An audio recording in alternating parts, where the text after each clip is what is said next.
Welcome back everybody, jumpa lagi saudara semuanya di seluruh Indonesia dan seluruh dunia. Video kali ini saya mau mengulang mengenai masalah artificial intelligence, ya, teknologi robot, teknologi yang sekarang tren di dunia ini, teknologi yang menggeser peran manusia, tenaga kerja digeser dengan menggunakan teknologi AI, artificial intelligence, teknologi robot di sini. Ini yang suatu fenomena yang luar biasa, bukan hanya di seluruh dunia, sampai negara kita juga turut mengikuti tren ini. Dan ini tidak bisa kita hindarkan. Terpaksa kita harus mengadopsi teknologi ini jika kita ingin bersaing ke depan nanti dengan negara-negara lain, bersaing dengan kecepatan teknologi di dunia ini, kecepatan bisnis di dunia ini menggunakan teknologi terbaru, teknologi robot, teknologi AI, artificial intelligence. Teknologi ini memang teknologi robot, ya, khususnya ini memang luar biasa, ya, sangat membantu. Jadi apa yang dulu pekerjaan-pekerjaan yang dilakukan oleh manusia sekarang tergantikan dengan teknologi robot ini, AI ini. Teknologi robot ini dinilai bisa melakukan banyak hal, banyak pekerjaan-pekerjaan yang bisa dilakukan yang lebih efektif, efisien dalam waktu yang singkat. Ya. Dan jadi tidak perlu lagi menggunakan tenaga manusia karena sangat efektif sekali menggunakan robot. Tepat waktu, kata Bapak Presiden, tidak muter-muter, ya. Nah, ini perkataan dari Bapak Presiden Joko Widodo, ya. Ini bukan barang di acara yang lembaga tinggi negara, ya. Munrenberg dan kementerian dan lembaga, ia memberikan pengarahan dalam pembukaan itu. Dia mengatakan bahwa ini bukan barang yang sulit, barang yang mudah dan memudahkan kita untuk memutuskan sebagai pimpinan di daerah maupun nasional. Ya, dia mengatakan bahwa nanti dengan big data, ya, yang kita miliki, kita bisa memutuskan akan cepat sekali kalau kita pakai AI, artificial intelligence.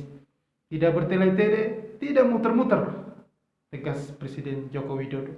Jadi ke depan di sini Presiden Joko Widodo sudah merestui itu, dan kita nanti di saat pandemik ini berakhir nantinya. Jadi di seluruh dunia, saya bicara ini bukan hanya di Indonesia tapi di seluruh dunia nanti, ya. Sekarang memang sudah mulai, ya, di beberapa negara maju di dunia sudah mulai menggunakan teknologi AI, ya. Jadi dengan adanya pandemi global ini selesai, itu seluruh negara di dunia melakukan susun ulang, penyesuaian kembali keseimbangan bisnisnya, susun ulang ekonomi di dunia, yang dengan perampingan anggaran, ya, budget dan segala macam. Hari ini kita Ibu Sri Mulyani Menteri Keuangan sudah ribut dengan MPR, itu masalah penyusunan anggaran, susun untuk perampingan anggaran semuanya. Nanti seluruh dunia akan begini karena dampak dari COVID-19 ini. Jadi semuanya akan menyusun ulang. Nah, susun ulang ini nanti mereka akan semuanya di seluruh dunia ini, ya, perusahaan-perusahaan baik instansi pemerintah atau perusahaan-perusahaan swasta itu semua akan menggunakan robot, menggunakan teknologi artificial intelligence AI. Semua menggunakan robot. Apapun dilakukan dengan robot. Karena dianggap robot lebih efisien, lebih efektif, bisa memudahkan pekerjaan, bisa melakukan banyak hal di sini. Nah, dan ini tidak bisa dihindarkan karena ini belajar dari masalah pandemi kemarin yang dikarantina, semuanya aktivitas-aktivitas itu bisa dilakukan by online semuanya. Kita di Indonesia juga dilakukan online, ya, ke bank juga melakukan digital. Nah, jadi di sini nanti ke depan susun ulang ini untuk perampingan anggaran budget ini, ya, istilahnya dunia masuk ke tren pelit, ya, mulai dari perusahaan-perusahaan pemerintah swasta memasukin yang istilah baru adalah tren pelit. Jadi kita dunia memasuki dunia pelit di sini. Perampingan anggaran di sini. Nah, dari perampingan anggaran di seluruh dunia ini dengan menggunakan teknologi robot ini, maka banyak sekali profesi-profesi di dunia ini yang akan hilang. Profesi-profesi yang awalnya dilakukan oleh manusia akan hilang, digantikan dengan robot. Dan manusia-manusia yang melakukan profesi itu akan tersingkir. Dan disinilah akan banyak sekali masalah baru adalah masalah pengangguran. Masalah pengangguran ini akan berdampak kepada masalah ekonomi dan masalah sosial. Nah, di sini saya berikan gambaran kepada Anda semuanya. Saya jelasin ada beberapa contoh profesi-profesi ya.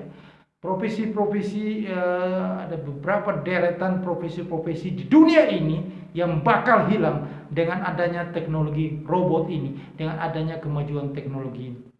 Kemajuan teknologi ini memang sangat menguntungkan, sangat berguna, sangat membantu, sangat memudahkan, sangat efektif ya, pokoknya sangat berguna banget ya. Tapi di satu sisi teknologi ini juga sangat merugikan bagi pasar tenaga kerja, merugikan bagi orang-orang yang tidak siap, yang tidak terampil, orang-orang yang sebagian besar yang bahkan lulusan-lulusan universitas yang tidak sama sekali mempersiapkan, tidak pernah di bangku kuliah diajarin tentang teknologi tinggi dan penerapannya ini, aplikasinya ini.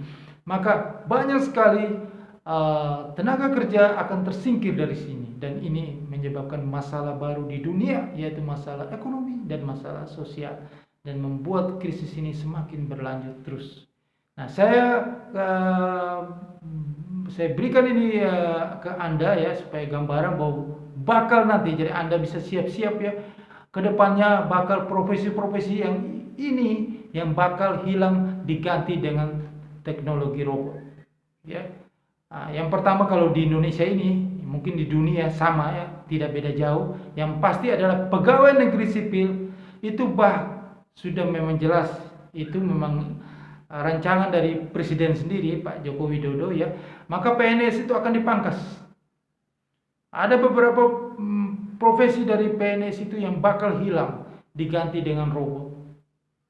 Ya, saya pikir Indonesia juga belum terbiasa ya, kita itu pingin bertemu langsung dengan PNS-nya, pegawainya, saling mengobrol. Tapi disitulah banyak sekali ada masalah yang bisa dibilang muter-muter itu. Jadi mungkin profesi yang bakal hilang adalah mungkin profesi yang pengurusan KTP. Ini mungkin pengalaman pribadi Bapak Presiden, mohon maaf. Dan mungkin kita semua ya, makanya Pak Presiden bilang muter-muter, nggak jelas itu. Ya mungkin pengurusan KTP yang sederhana, saya bilang pengurusan KTP, izin-izin, atau yang di Samsat. Nah, mungkin profesi-profesi itu akan hilang.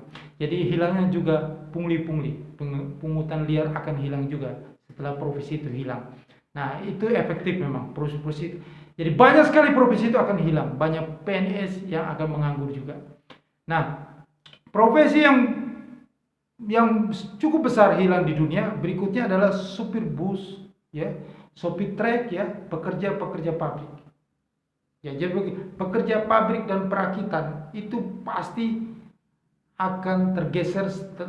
Di dunia sudah banyak yang melakukan itu, di China, di negara-negara di Amerika. Nah, kedepannya jangan sampai ke negara berkembang itu juga akan hilang. Jadi kan mesin-mesin mobil ya, mesin-mesin itu sudah digunakan tenaga robot ya. Robot, komputer yang mengatur ya perakitan-perakitan itu. Jadi produk-produk banyak sudah menggunakan teknologi robot ya. Robotlah yang bisa diatur melalui komputer ya. Seperti contoh ada sejumlah perusahaan-perusahaan besar ya sudah menggunakan Baxter dan Sawyer ya. Dari routing robotik ya. Ya, itu bisa diprogram ya. Bisa diprogram oleh komputer ya.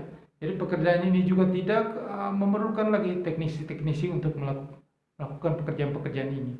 Jadi semua sudah bisa dilakukan dengan robot, maka banyak sekali tenaga-tenaga kerja di perakitan, ya, di pabrik-pabrik akan menganggur.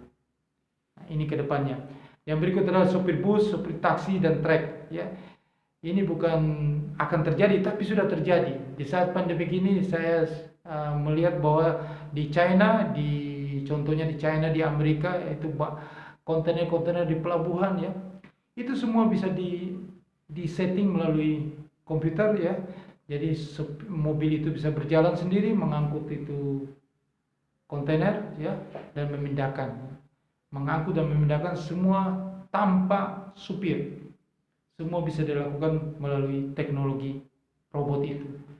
Nah, banyak sekali profesi ini akan hilang ya. Ini sudah bisa dinamakan teknologi otomatisasi. Nah, seperti pilot juga. Pesawat-pesawat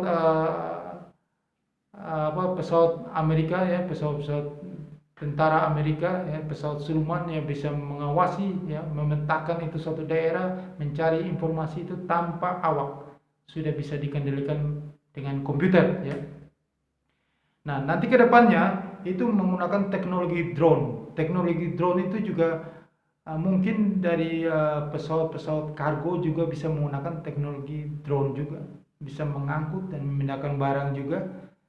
Bahkan ada satu maskapai penerbangan juga sudah mewacanakan bahwa nanti tidak perlu pilot untuk menerbangkan pesawat. Pilot hanya bisa memantau melalui komputer dari jarak jauh. Nah, banyak sekali profesi akan hilang di sini. Berarti banyak sekali pengangguran di sini. Inilah di dunia, bukan tidak terjadi, ini sekarang sudah terjadi. Bukan nanti masih membayangkan, tapi sudah terjadi hal-hal seperti kayak gini. Nah, nanti setelah pandemi ini akan disusun ulang ya.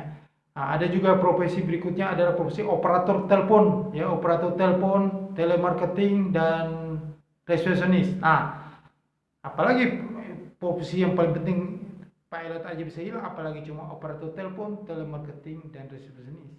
Nah, ini nanti bakal di semua perusahaan-perusahaan swasta maupun pemerintah tidak ada lagi yang namanya operator telepon atau telemarketer atau resepsionis, karena semua menggunakan teknologi voice recognition. Karena teknologi ini akan semakin canggih ya, di masa depan ya. Karena jadi begitu lebih mudah menggantikan peran orang dalam di bagian pekerjaan ini. Jadi tidak perlu lagi menggunakan manusia untuk duduk, karena ini bisa 24 jam ya. Akan sangat repot ya kalau menggunakan manusia. Jadi semua akan menggunakan teknologi voice recognition.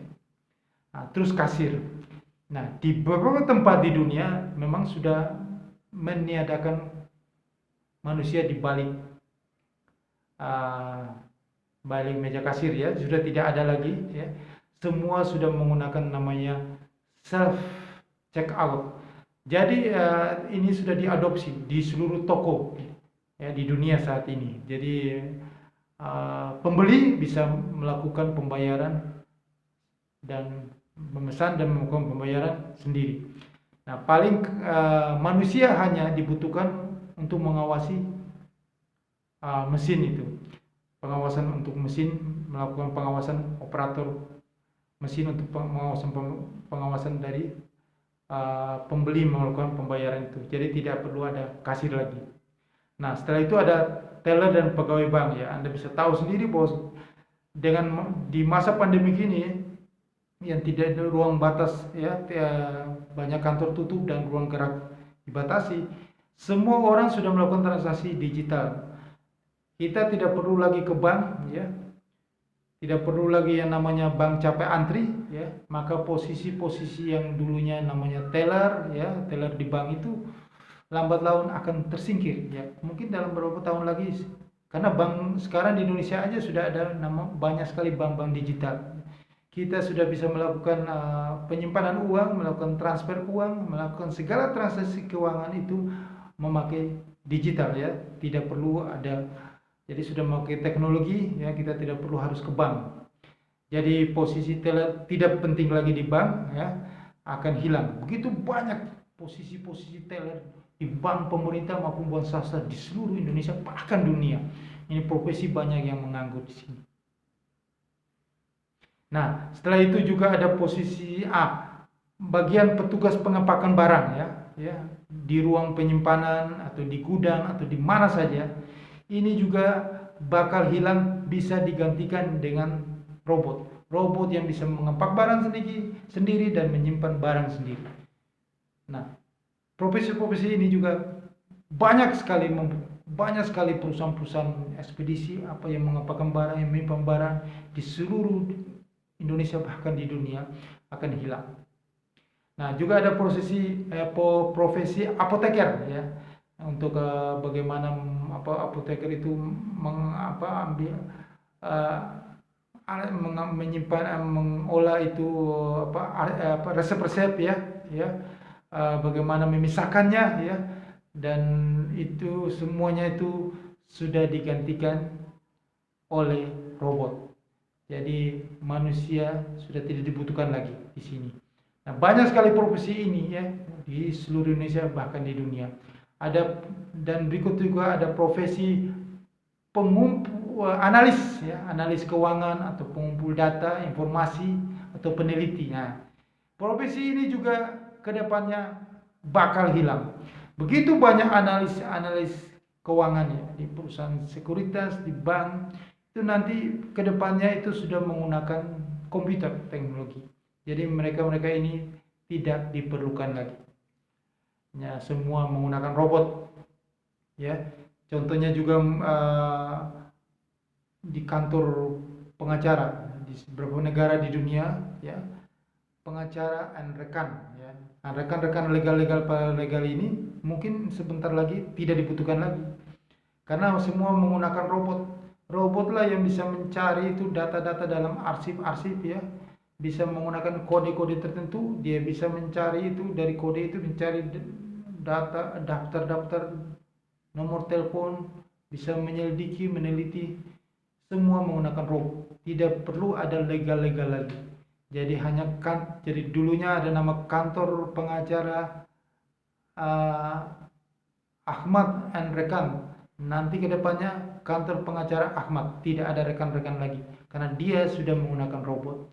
Jadi kedepannya semuanya yang masalah teknis-teknis ya, masalah yang bisa dilakukan dengan teknologi tinggi, itu sudah tidak perlu pakai tenaga manusia lagi. Peran manusia sudah tidak ada lagi.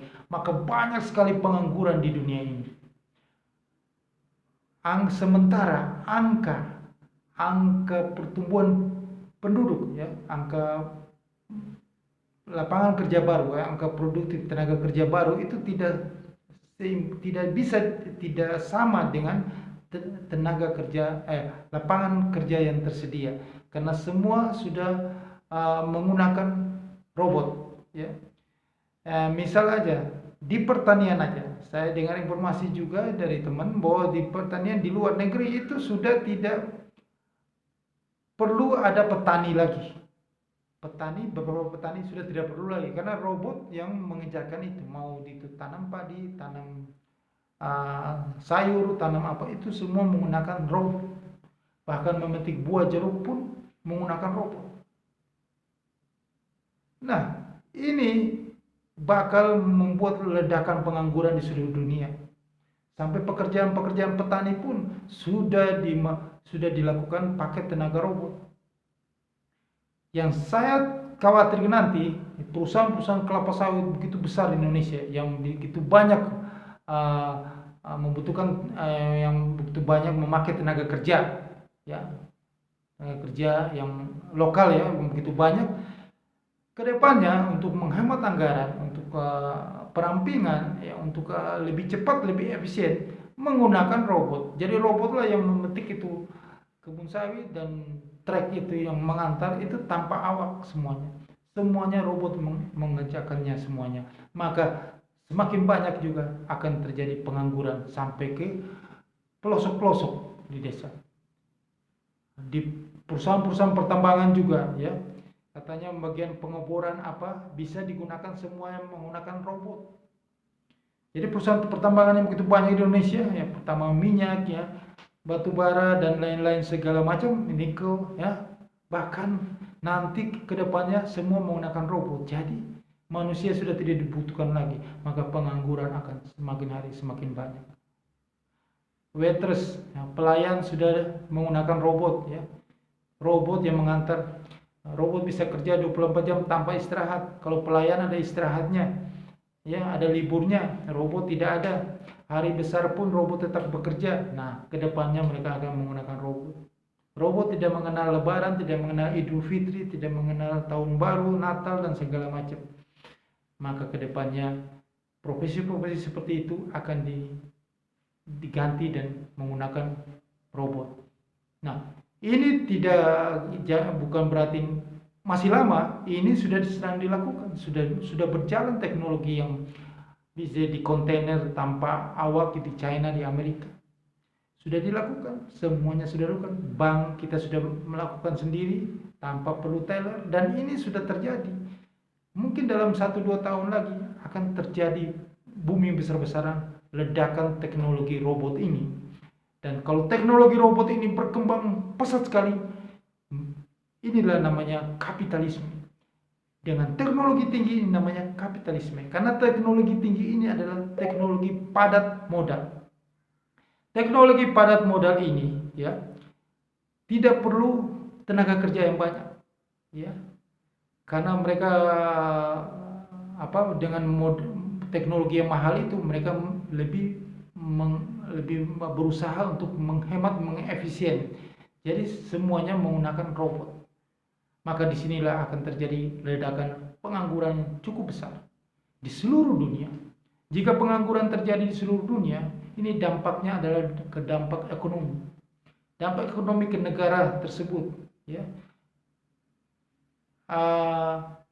Standar kehidupan semua rakyatnya dalam negara itu akan menurun, ya, daya beli menurun, ya. Dan juga pendapatan negara akan menurun dari pajak, ya. Pendapatan negara menurun, maka negara itu akan pertumbuhan ekonominya akan lambat. Jika semua negara pertumbuhan ekonominya akan lambat, maka krisis ekonomi dunia itu selalu akan terjadi. Hanya dalam hitungan waktu berapa tahun saja akan terjadi krisis lagi. Nah, sekarang dengan adanya pandemi global ini, kita mengalami yang namanya resesi, depresi, kita mengalami krisis, ya. Setelah ini berlalu, kita mulai bangkit lagi, kita menggunakan teknologi baru, kecepatannya luar biasa cepat, dan kita akan mengalami krisis lagi. Kenapa? Banyak sekali orang-orang yang tersingkir. Ada yang berkembang dengan menggunakan teknologi. Banyak sekali juga perusahaan-perusahaan juga akan mengalami kebangkrutan. Karena ini teknologi tinggi ini teknologi yang mahal, yang butuh biaya dana yang besar. Nah, perusahaan-perusahaan banyak yang tidak bisa mengadopsi itu karena kurangnya biaya. Banyak perusahaan yang diakuisisi, di-merger atau gulung tikar. Jadi dari keadaan ini, maka ini yang saya bilang adalah kapitalisme akan tetap berkembang di seluruh, kapitalisme merajai di seluruh dunia. Maka yang kuat, ya, yang punya kapital yang besar, yang menguasai, yang selalu di atas, sedangkan yang miskin, yang kaya tetap kaya, yang miskin tetap miskin, dan banyak bahkan tersingkir karena pekerjaan-pekerjaan yang bisa mereka, yang tenaga yang butuh, yang dulunya memakai tenaga mereka, itu sudah tersingkir karena kapitalisme dengan adanya teknologi tinggi, teknologi robot ini. Jadi teknologi ini memang di sisi satunya membawa kebaikan, memudahkan, ya, pekerjaan, ya, tapi di sisi yang lain membuat yang miskin semakin miskin karena mereka akan kehilangan pekerjaan itu, diganti karena tergantikan oleh robot. Maka kondisi ini membuat dunia itu semakin hari dunia tidak akan membaik. Selamanya dunia itu akan mengalami yang namanya krisis ekonomi. Krisis ini akan berlanjut terus. Dalam jangka 5 tahun akan ada krisis lagi, akan ada krisis lagi. Maka solusi yang paling tepat di sini adalah kita harus investasi di emas, karena investasi di emas itu adalah investasi tahan terhadap krisis. Ya, kalau di bisnis yang di saham atau di pasar modal di mana itu tetap rally untuk bullish dan setelah itu bearish lagi dalam periode-periode tertentu. Karena kondisi ini kita lihat bahwa kalau pengangguran semakin banyak di dunia, ya ini logikanya ya, itu adalah menurunkan daya beli. Menurunkan daya beli itu perlambatan ekonomi. Perlambatan ekonomi itu mempengaruhi pendapatan negara tersebut. Ini sudah pasti. Negara itu harus membuat banyak lapangan kerja supaya apa? Semua orang itu punya penghasilan.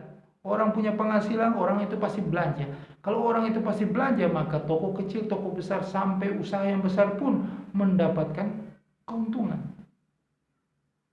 Jika segelintir saja yang memegang uang itu, maka itu ada ketimpangan, maka tetap terjadi krisis.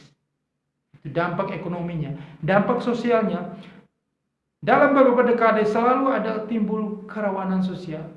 Karena itu tadi, karena dampak ekonomi akhirnya larinya ke dampak sosial, maka terjadi kejahatan-kejahatan akan timbul, kerusuhan di mana-mana, pergesekan, ya, terorisme, kejahatan narkoba, pencucian uang, segala macam kejahatan-kejahatan akan timbul karena apa? Karena mereka tersingkir dari pasar tenaga kerja. Nah inilah yang bilang kalau dunia semakin kapitalis maka kejahatan-kejahatan sosial itu semakin tinggi dan tidak pernah hilang. Jadi teknologi juga berdampak buruk karena menimbulkan hal-hal ini. Orang-orang yang tersingkir itu pasti akan membawa kejahatan-kejahatan di dunia ini. Itu adalah dampak sosialnya. Jadi harus dicermati pemimpin dunia, ya. Carilah solusi. Lihatlah ini orang-orang yang tersingkir ini dengan adanya teknologi tinggi ini. Jangan kita selalu euforia dengan teknologi tinggi. Kita itu adalah teknologi gaya kapitalisme. Tapi orang-orang yang tersingkir ini coba Anda lihat bagaimana nasib mereka. Mereka ini butuh makan, ya. Mereka ini butuh kesejahteraan, ya. Keluarga mereka, ya. Ini saya bicara mau di Indonesia maupun di dunia. Ini akan terjadi nanti bahwa ini masalah ini tidak pernah akan selesai. Maka krisis ekonomi dunia ini akan selalu berlanjut terus karena ada satu sisi yang tersingkir ini, yaitu gara-gara kemajuan teknologi AI, teknologi robot ini. Oke, sekian video saya yang bermanfaat ini. Semoga Anda mendapatkan pencerahan dari sini, Anda mendapatkan sesuatu yang berguna dari sini, menambah kesana wawasan Anda. Dan jangan lupa Anda subscribe channel YouTube ini, ya. Anda tekan lonceng supaya Anda bisa mendapatkan notifikasi dari video saya berikutnya. Sukses untuk Anda.